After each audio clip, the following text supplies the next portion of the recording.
একটা চ্যানেল আছে আর বাংলা, রিপাবলিক বাংলা বলে, যে কটা অ্যাঙ্কার আছে সবাই মনে হয় গাঁজা খেয়ে ওর মধ্যে বসে।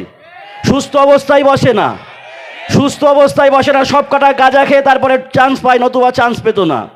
এই রিপাবলিক বাংলাকে আমার মনে হয় এ রাজ্যে ব্যান করার দরকার আছে, যে পশ্চিমবাংলায় অন্তত এই চ্যানেলটা চলবে না। এই প্রতিবাদটা আমাদের তোলার প্রয়োজন আছে। এর মতন সাম্প্রদায়িক, এর মতন কমনাল কোনো চ্যানেল আমাদের দেখা নাই। এই চ্যানেলটার বিরুদ্ধে প্রতিবাদ করার দরকার আছে।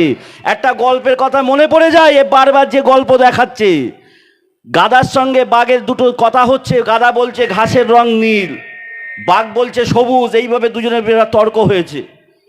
গাধা বলছে ঘাসের রং নীল আর বাঘ বলছে সবুজ। তর্ক হয়েছে, দুজনে বিচার দিয়েছে বনের রাজা সিংহর কাছে। বিচারে যাবার পরে সিংহের কাছে যখন বিচারে গিয়েছে, সিংহ বলছে এই কি হয়েছে? বলছে না, আমি বাঘ বলছে আমি বললাম ঘাসের রং সবুজ আর গাধা বলছে নীল, এটা নিয়ে তর্ক হয়েছে, তাই আপনার কাছে বিচার দিতে এসেছি।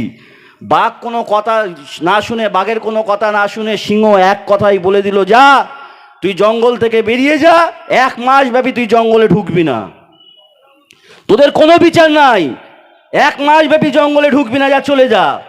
1 মাস পরে যখন বাঘ ফিরে এসেছে, সিংহের কাছে জিজ্ঞাসা করছে যে আপনি আমাকে তাড়িয়ে দিলেন কেন, বিচার করলেন না? বলছে তোর কাছে বিচার করব কি, তুই গাধার সঙ্গে তর্কে গেছিস, এটাই হচ্ছে তোর সব থেকে বড় অন্যায় হয়েছে। গাধার সঙ্গে তোর তর্কে যাওয়া চলে না, তোর এটা বড় ভুল হয়েছে, এই জন্য তাড়িয়ে দিয়েছিলাম। আমিও জানি ঘাসের রং সবুজ, কিন্তু বাঘ হয়ে তুই গাধার সাথে তর্কে গেছি, এটা তোর বড় অন্যায় হয়েছে।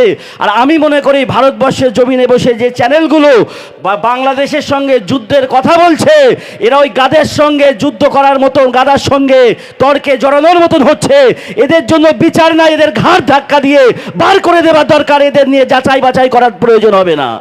এজন্য আমি আপনাদের কাছে বলতে চাই যে বিভিন্ন রকমভাবে আমাদেরকে মুসলিম কমিউনিটিকে বিশেষ করে চাপার চিন্তা চলছে, মসজিদের তলায় মন্দির খোঁজার চেষ্টা চলছে, নানান রকমভাবে হেনস্থা করছে। এজন্য আমি আপনাদের কাছে বলতে চাই, আমাদের সকলকে মাঠে নামার, রাস্তায় নামার দিন চলে এসেছে।